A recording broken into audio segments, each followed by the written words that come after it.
አሰላሙ አለይኩም ወራህመቱላሂ ወበረካቱ። ውድና የተከበራችሁ የቻናል ቤተሰቦች እንደምን አላችሁ? እኔ በጣም ደህና ነኝ አልሐምዱሊላህ። እናንተ እንዴት ናችሁ? ስራ፣ ጤና እንዴት ይዟችኋል? ሁሉ ሰላም ከኔ ጋር በጣም አሪፍ ነው አልሐምዱሊላህ። ዛሬም የመጣሁት በአዲስ ርዕስ ነው ማለት ነው።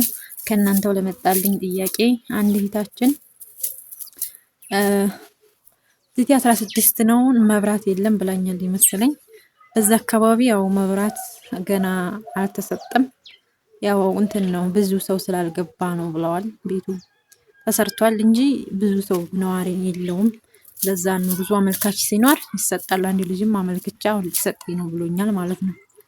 እና ብዙ ምን ስለማልወጣ ከየት የት እንደለ ስለማላቅ ነው ጠይቄ ዝሮ ነግራችኋለሁ። ዶሮ እርባታው ጋር አለ የለም ያልሽኝ አንድ ቀደም ደግሞ ሳልጠይቅ ረስቼ ማለት ነው።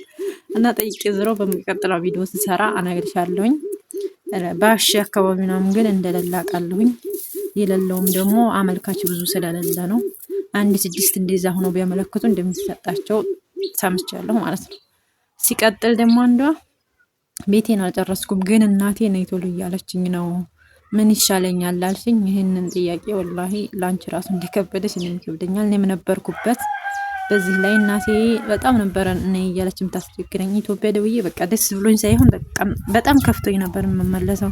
እንኳን እሷና ጎረቤት ያገኘኝ ሰው ሁሉ እንደው መተሽ አይናቸውን ብታያቸው ምናምን ነበር የምባለው ማለት ነው። እና እንደው ሰው ሁላ እንደዚህ እያለኝ አንድ ነገር ቢፈጠር ጸጸቱን አልችለውም እንደው እሄዳለሁ ምናምን እያልኩኝ ስንት አመት ቆየሁ። ግን ደግሞ የመጣሁበትን መንስኤ ነስቶ ነው ማለት ነው። እኔ እያለችኝ በጣም ስለምታጨናንቀኝ ያው ከሞላ ጎደል አድርጌው መጣሁኝ ማለት ነው። አልሐምዱሊላህ ከእናቴ ጋር ተገናኘሁ። እኔ ግን ሀሳቢ እናቴ የትም ጥላኝ ትሄዳለች ብዬ አላሰብኩም ነበር። እናቴ ከኔ ጋር ትኖራለች ነበር ያለኩት። ምክንያቱም ከኔ በታች ሌላ ልጅ የለም፣ የሚያስቸግራት የለም። መታ አብራኝ ትኖራለች፣ ታነጋግረኛለች ነበር ያልኩት። የተወሰነ ጊዜ መታ አብራኝ ቆይታ ከዛ ጥላኝ ሀገሯ ሄደች ይላቸዋለሁኝ። እና ዋናው ደህንነቷ ነው። ባለችበት ሰላም ትሁን እና ነይ ቶሎ ነበር የምትለኝ። ነይ ቤቱን እዚሁ ሆነሽ ታስተካክይዋለሽ ትለኛለች። ምክንያቱም እኔ እዛ ያን ያህል ጊዜ ስለተቀመጥኩኝ ብር ነፍ እንደሆነኝ ነው የሚያውቁት ማለት ነው። ለዛ ነው ያለመረዳት ችግር ነው። ነይ የምልሽ አሁን ቤትሽን ጨርሰሽ ምናምን ትመጫለሽ ምናምን ቢሉሽ ዱአ ቢያደርጉልሽ አሪፍ ነበር። ግን እነሱ እዛ ስለተቀመጠ ብር ይኖራታል ለግማ ነው እንጂ የማትመጣው ለምንድን ነው እንደዛ ብሎ ስለሚያስቡ ነው። እና አንቺ ታውቂያለሽ ስለሁሉም ነገር። ምክንያቱም ስራውን ጥለሽ ነይ ቶሎ ብልሽም በኋላ ተነድሚያለሽ። እንደገና ደግሞ አስቸጋሪ ነው። ዝም ብለሽ እዛው ተቀመጪ እሳቸው ታያቸው ምናምን አለልሽም። እናት ደግሞ ወላጅ እንደዚህ አይደረግም ማለት ነው። እና እኔ ልልሽ የምፈልገው ነገር ሌላ ፕሮሰስ ሳትጀምሪ ቤትሽን እንደምንም ብለሽ ቶሎ መጨረስ አለብሽ። ከዛ በኋላ አንቺ ታውቂያለሽ ነው። ሲቀጥል አንቺ ትሁኒ ሌላይቱ ደግሞ አላውቅም እቃዛ ብረትብ ይሻለኛል ወላ ኢትዮጵያ ሳኡዲ ብረትብ ይሻለኛል ወላ ኢትዮጵያ ያልሽኝ ልጅ ከዛ ሲላክ መግቢያውም ተወዷል። እዛ እቃዎች ሁሉ ጨምረዋል። እኔ ባለው ሰዓት ራሱ ጨምረው ነበር። ትራንስፖርቱ ወይ ማስመዝበኛው እንደገና ደግሞ አዲስ አበባ ሆነ ኮምቦልቻ ታልከሹ ከዛ የሚያመጣልሽ ሰው ምናምን ነገር በጣም የትራንስፖርቱ ብቻ እቃውን ይገዛልሻል ማለት ነው። እኛ ይሄንን ነገር አድርገነው ስላየነው ነው። እዚሁ ብርሽን ላካርገሽ እዚሁ ብታስገዢ የምትፈልጊው እቃ ሁሉ ሞልቷል ማለት ነው። እንደውም ይበልጥ ትገዣለሽ። ይሄንን ነው መማክርሽ።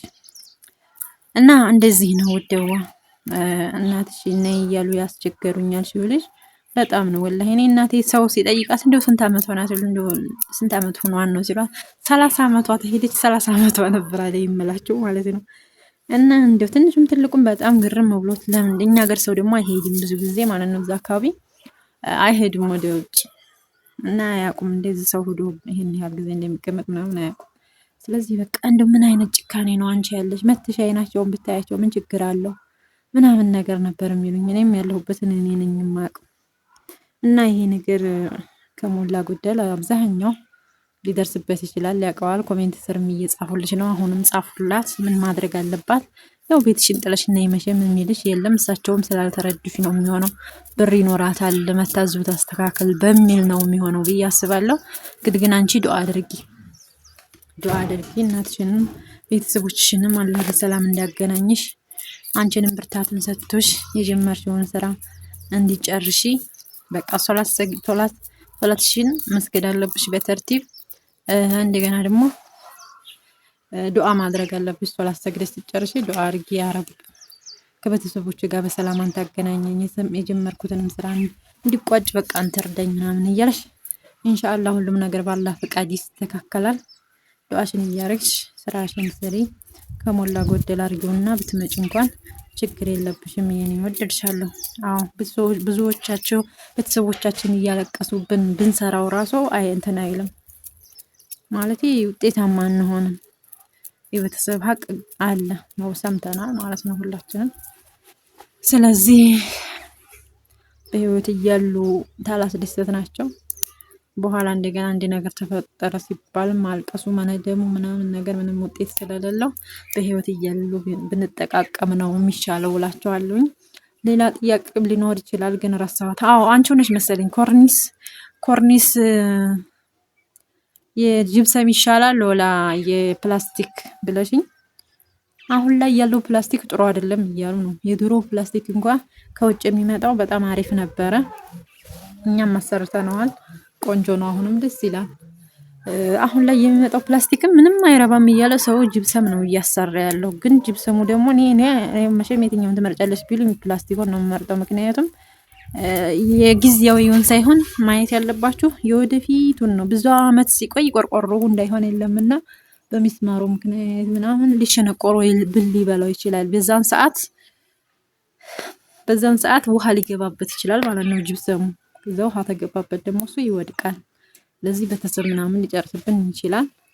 እንደኔ ምረጭ ብባል ፕላስቲኩን ነው የምመርጠው። ምክንያቱም ተላይ ስለሆነ ምንም ነገር ስለማይደርስበት አይችልም። ያሁኑ አሪፍ አይደለም ምናምን ቢሉም ራሱ ምንም ይሆናል ብዬ አላስብም። እንትኑም ያምራል፣ ዲዛይኑ ምናምን ያምራል።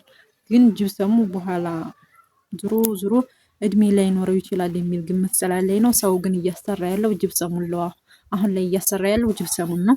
ትናንትና ማን ሰውዬ ዝለኝ መጥቶ ጠይቄው ነበር የትኛው ይሻላል ምናምን ስለው ኧረ ጅብሰሙ ነው አሪፉ ጅብሰሙ ነው ምናምን አለኝ። ታዲያ በኋላ አሳደጋ ያደረሰ እንደሆነ ምናምን ብለው እንትን የሆነ ቆርቆሮ እንኳን የሆነ ነገር ደርሶበት ውሃ ቢያጋጥመው ከታች ስለሚወይብ የዛን ሰዓት ቆርቆሮ ይስተካከላል። ቆርቆሮ ከተስተካከለ ደግሞ ምንም አያመጣም ማለት እና ያው ውሃ እንደሚፈራ ጅብሰሙ የታወቀ ነው። የሀገራችን ዝናብ ደግሞ ሐምሌና ነሐሴ እስከ መስከረም ከሰኔ ጀምሮ ከባድ ነው። ቆርቆሮ ማመን ደግሞ ይከብዳል። በተለያየ ምክንያት ሊሸነቆር ይችላል። ስለዚህ እናንተ መወሰን አለባችሁ፣ ዘላቂ ወይስ ጊዜያዊ የሚለውን ወስናችሁ ማድረግ ትችላላችሁ። ማማሩ ምናምን ጅብሰሙ ምርጥ ነው። ይሄኛውም ያምራል በነገራችን ላይ።